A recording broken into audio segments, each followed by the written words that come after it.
پاکستان کی منزل اب کوئی انقلاب نہیں، صرف اور صرف آئین پر مکمل عمل درآمد ہے۔ پاکستان کی مڈل کلاس اور اکثریت کپتان کے وین سے متاثر کیوں؟ انقلاب کتنی دور ہے؟ سہیل وڑائچ کا کالم نگار میزبان تجزیہ کار سہیل وڑائچ اپنے کالم میں لکھتے ہیں کہ ہر خاص و عام کو علم ہے کہ تزادستان کا ہر شخص تبدیلی چاہتا ہے۔ کوئی سیاست دان ہے یا کوئی عسکری خان، کوئی تاجر بھائی ہے یا نوکری پیشہ بابو، ہر کوئی ملک کے حالات سے غیر مطمئن ہے اور چاہتا ہے کہ ملک کے حالات میں مثبت تبدیلی آئے۔ تبدیلی پر مجموعی اتفاق رائے کے باوجود تبدیلی کے طریقہ کار اور اس کی تشریح کے بارے میں شدید اختلافات ہیں۔ عسکری خان اور حکومت خان سمجھتے ہیں کہ معیشت بہتر ہو جائے، عوام میں خوشحالی آ جائے تو سب کچھ ٹھیک ہو جائے گا۔ اپوزیشن بھائی کا خیال ہے کہ ان کی حکومت چلنے دی جاتی، سازشیں نہ ہوتی تو تبدیلی دستک دینے والی تھی۔ ان سب آراء میں سب سے دلچسپ آواز ان لوگوں کی ہے جو مذہبی یا سیاسی تبدیلی کے نام پر انقلاب کو آتا ہوا دیکھ رہے ہیں۔ کچھ سیاسی انتہا پسندوں کی رائے میں مقتدرہ کے خلاف انقلاب پنپ رہا ہے، جبکہ بعض مذہبی اصلاح پسندوں کی سوچ ہے کہ یہاں کے مسئلوں کا حل اسلامی انقلاب ہے،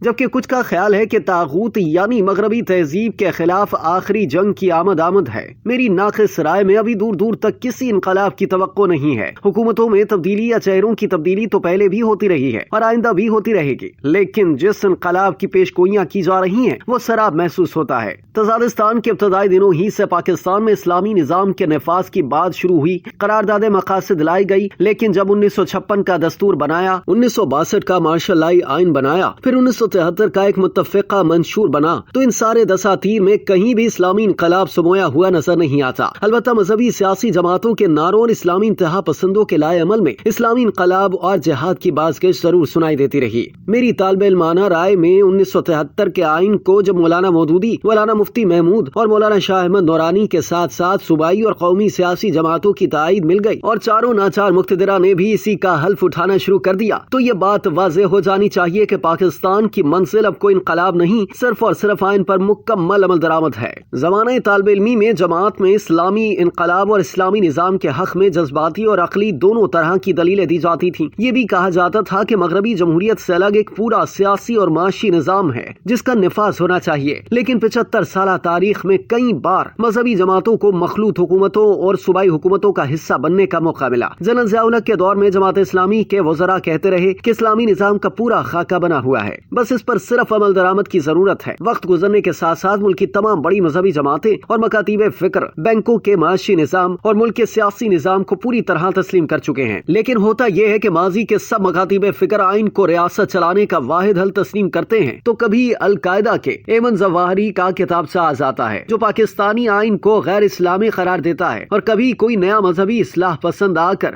دوبارہ سے عام لوگوں کی مذہب سے محبت کا فائدہ اٹھا کر اپنی ایک نئی دکان کھول لیتا ہے اور پھر سے اسلامی انقلاب کا خواب دکھانا شروع کر دیتا ہے۔ کچھ لوگ ماضی میں مسلمانوں کے جذبات بھڑکا کر افغانستان اور امریکہ میں جہاد کا اعلان کرتے رہے ہیں۔ کیا ان جنگوں سے مسلمانوں کا اجتماعی فائدہ ہوا یا نقصان؟ میری رائے میں اس سے نقصان ہوا ہے۔ اگر ریاست پاکستان نے یا مسلمانوں نے دنیا کا مقابلہ کرنا ہے تو اس کا راستہ جنگ نہیں، علم اور ٹیکنالوجی میں مقابلہ ہے۔ جب تک علم اور ٹیکنالوجی کی طرف توجہ نہیں دی جاتی ہم ساری جنگیں ہاریں گے۔ اگر ہمیں انقلاب کے جھوٹے خواب دکھائے جاتے رہے تو اس کا مطلب ہمیں جمہوریت سے دور رکھ کر آمریت اور پاپائیت کے حصار میں بند کرنا ہے۔ تزادستان کا دستور 56 اسلامی ممالک میں سب سے زیادہ جمہوری، اسلامی اور سماجی بہتری کا حامل ہے۔ اس میں اگر کمی ہے تو اس کو مزید بہتر بنایا جا سکتا ہے۔ علامہ اقبال تو پارلیمنٹ کے ذریعے اتحاد تک کے قائل تھے۔ تزادستان میں بہت سوچ سمجھ کر آئین کو ترتیب دیا گیا ہے اور یہ دنیا کے بہت سے جمہوری ممالک کے دساتیر سے بہت بہتر ہے۔ یہ الگ بات ہے کہ ہم نے اس آئین پر اس کی روح کے مطابق کبھی عمل نہیں کیا۔ کبھی فوج، کبھی عدلیہ اور کبھی اہل سیاست نے اس کی خلاف ورزیاں کی۔ پاکستان کے جو لوگ سمجھتے ہیں کہ یہاں انقلاب سے ہی معاملات ٹھیک ہو سکتے ہیں، میرا ان سے اختلاف ہے۔ انقلاب خونی ہوتے ہیں اور ان میں مخالف رائے کو روند اور کچل دیا جاتا ہے۔ پاکستان کی پوری تاریخ میں ہم اختلافات کے باوجود آگے بڑھتے رہے، اب بھی آگے بڑھتے جائیں گے۔ کچھ لوگوں کا خیال ہے کہ پاکستان کی مڈل کلاس اور اکثریت کپتان کے وین سے متاثر ہے۔ میری رائے میں دراصل کپتان لوگوں کی آدرشوں کا ترجمان ہے۔ جو لوگ سوچتے تھے وہ کہتا رہا ہے، چنانچہ بنیادی طور پر ملک کی لیڈرشپ مڈل کلاس کی سوچ کے ہاتھ میں آ گئی ہے۔ فی الحال عمران خان اس سوچ کا نمائندہ ہے، لیکن اگر کپتان نے سوچ سے روگردانی کی یا لوگوں کے آدرشوں کو عملی شکل نہ دی تو تب بھی مڈل کلاس اپنے آدرشوں کے مطابق کوئی نیا لیڈر ڈھونڈ لے گی، اور یہ سلسلہ اس وقت تک جاری رہے گا جب تک کہ لوگوں کی خواہشوں کے مطابق ریاست میں تبدیلیاں نہیں آ جاتی۔ وقت آ گیا ہے کہ ہر خاص و عام مقتدرہ اور عوام، سیاست دان اور اصلاح پسند اس بات کو مان لے کہ ملک کے آگے بڑھنے کا واحد راستہ متفقہ آئین ہی ہے۔ عدلیہ آمرانہ اور عوام مخالف تشریحات کی بجائے جمہوری آزادیوں اور عوامی خواہشات پر مبنی ترقی پسندانہ راستے کھولے تاکہ آئین کے اندر لوگوں کو جو حقوق حاصل ہیں ان کے ثمرات ان تک پہنچے۔ انقلاب کی کنفیوزڈ آوازیں ہمارے جمہوری اور آئینی راستے کو کھوٹا کر رہی ہیں۔ فی الحال ریاست کو سیاسی اور معاشی بحران سے نکالنے کے لیے مفاہمت اور مصالحت کا راستہ اپنانے کی ضرورت ہے۔ پارلیمان یہ راستہ بخوبی نکال سکتی ہے۔ حکومت اور اپوزیشن دونوں اسی فورم پر مذاکرات کو آگے بڑھائیں۔ مستقبل کے سیاسی منظر نامے کے لیے